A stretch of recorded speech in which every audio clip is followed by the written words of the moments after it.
It seems impossible until it's ডান। প্রত্যেকটা জিনিস মনে হয় যে অসম্ভব। প্রত্যেকটা জিনিস কি মনে হয় বলতো? প্রত্যেকটা জিনিস মনে হয় যে অসম্ভব।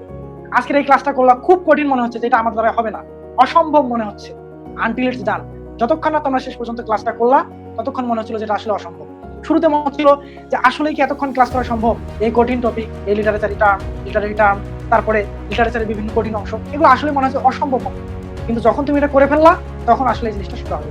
তোমাদের জার্নিটা, অ্যাডমিশন জার্নিটা, শুরুতেই মনে হবে যে এটা তো আসলে খুব কঠিন, ইম্পসিবল, আমার দ্বারা হয়তো সম্ভব না, অসম্ভব একটা জিনিস মনে হচ্ছে, অসম্ভব সিমস অ্যাপিয়ার, এটা মনে হচ্ছে।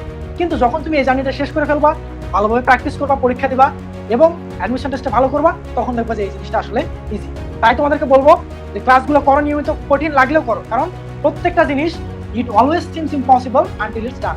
যতক্ষণ না কাজটা করা হচ্ছে, যে বইটা পড়ে ফেলতেছো, চ্যাপ্টারটা পড়ে ফেলতেছো, এমসিকিউ গুলো প্র্যাকটিস করে ফেলতেছো, যতক্ষণ না এগুলো করে ফেলতেছো ততক্ষণ মনে হচ্ছে এটা আসলে অসম্ভব। কিন্তু যখন তুমি করে ফেলবা, সবকিছু আসলে সম্ভব এবং সহজ হয়ে যাবে। আজকে টপিকগুলো ভালোভাবে পড়ো, কঠিন মনে হলো, অসম্ভব মনে হলো, বারবার পড়ার চেষ্টা করো। অ্যাডমিশন জার্নিটা কঠিন মনে হলো, ইম্পসিবল মনে হলো, এটা কিন্তু করার চেষ্টা করবা, শেষ করে ফেলার চেষ্টা করবা, এবং লাস্টলি এই জিনিসগুলো সবগুলো তোমার মাথায় চলে আসবে এবং সহজ হয়ে যাবে। আশা করি আজকের ক্লাসটা তোমাদের এখানেই শেষ করতেছি এবং তোমরা ভালো কিছু করবা, এতটুকু আশা নিয়ে বিদায় নিচ্ছি।